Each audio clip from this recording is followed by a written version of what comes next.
Mr. Chairman, thank you again for your important leadership on this, as in a bipartisan way we continue to do hearing after hearing in search of facts. Mr. Greenblatt, my welcome to you. An important role of this subcommittee is to see the effective, efficient, and fair functioning of the executive branch. The 74 Inspector Generals across the federal government are central, obviously, to that effort, which is why we've called this hearing today, both the chairman and myself. And Inspector Generals operated, as you know, for 2 centuries in our military before Congress extended the concept to civilian agencies with the Inspector General Act of 1978. This act initially established 12 Inspector Generals across various departments and offices, and in their creation, the Congress at the time was careful to emphasize the apolitical and nonpartisan nature of Inspectors General. On a bipartisan basis, Congress designed these positions to focus on eliminating waste, fraud, and abuse, to encourage efficient agency operations, and to tackle wrongdoing without regard to partisanship or politics, for that matter. In 2008, in an effort to ensure robust oversight of Inspectors General, Congress passed the Inspector General's Reform Act with near unanimous bipartisan support. That bill established the Council of the Inspector Generals on Integrity and Efficiency, commonly known as CIGIE. The Council on the Inspector Generals on Integrity and Efficiency, as the name implies, is made up of 74 Inspector Generals, including those appointed by the President with the advice and consent of the United States Senate. Those appointed by their agency heads and one other IG, the Special Inspector General for Afghanistan Reconstruction, appointed by the President alone. CIGIE was formed, I think it's fair to say, with the laudable goal of professionalizing the IG community so they could better address government-wide integrity, economy, and effectiveness issues. They do so, as we know, by training staff, by proposing legislation, and by recommending new Inspector Generals for vacant positions as they occur. Perhaps most importantly, CIGIE holds Inspector Generals themselves accountable through the Integrity Committee. As a part of CIGIE's various duties as a watchdog organization, one of which is to ensure regular reports to the Congress, as well as to issue reports on the result of their investigations into allegations of IG misconduct.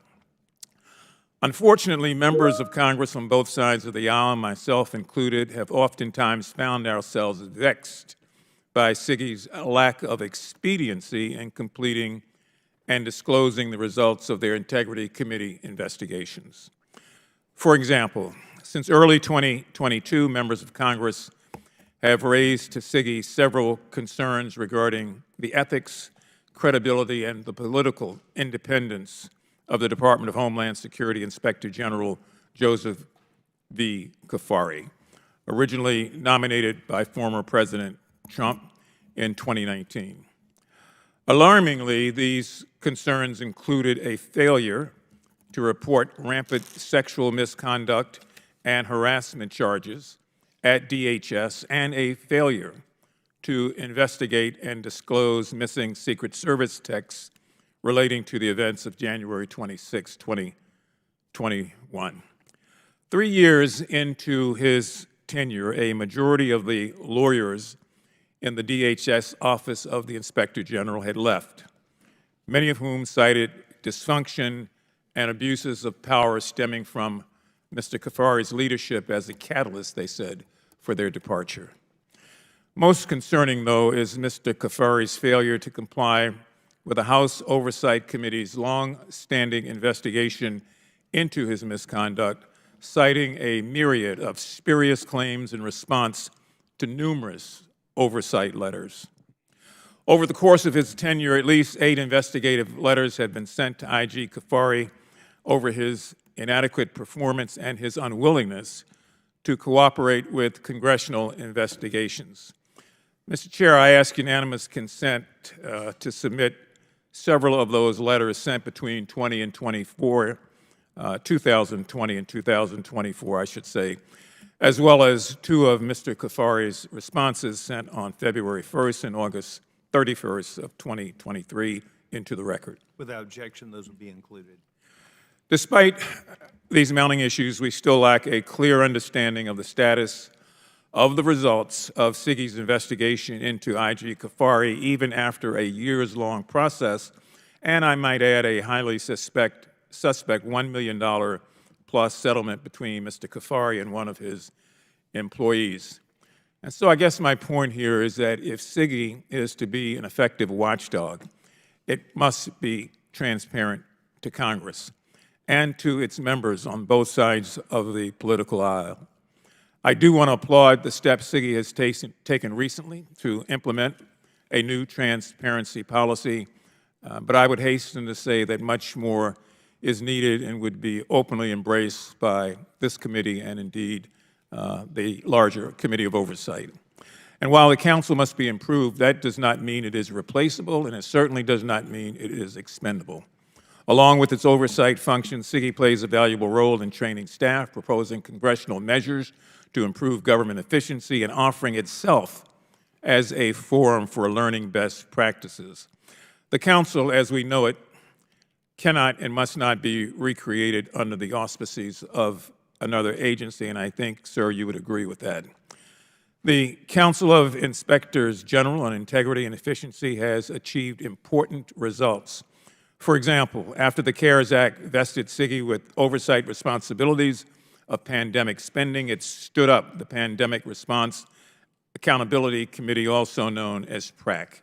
That committee coordinates the efforts of 20 Inspector Generals to promote transparency and conduct data-driven oversight of the $5 trillion that the Congress invested in the nation to address the COVID-19 pandemic response. But ultimately, CIGIE cannot carry out its work and its mission if it does not remain absolutely independent, especially independent from political pressure. If oversight of the Inspectors General moved under the purview of any other department, in my opinion, or to any of the agencies headed by political appointees, the independence of IGs could be permanently undermined.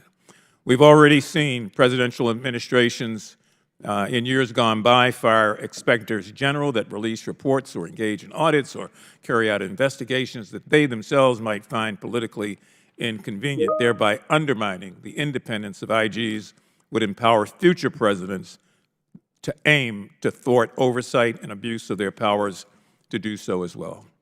And so the chairman used the term conversation. I would borrow that and say today's conversation really gives us an opportunity to learn more about how we can improve the council, to look at where it may have erred in the past, to hear ideas about how to reform it into an even stronger organization. But it is also an opportunity to appreciate the ability of independent oversight to make our nation better.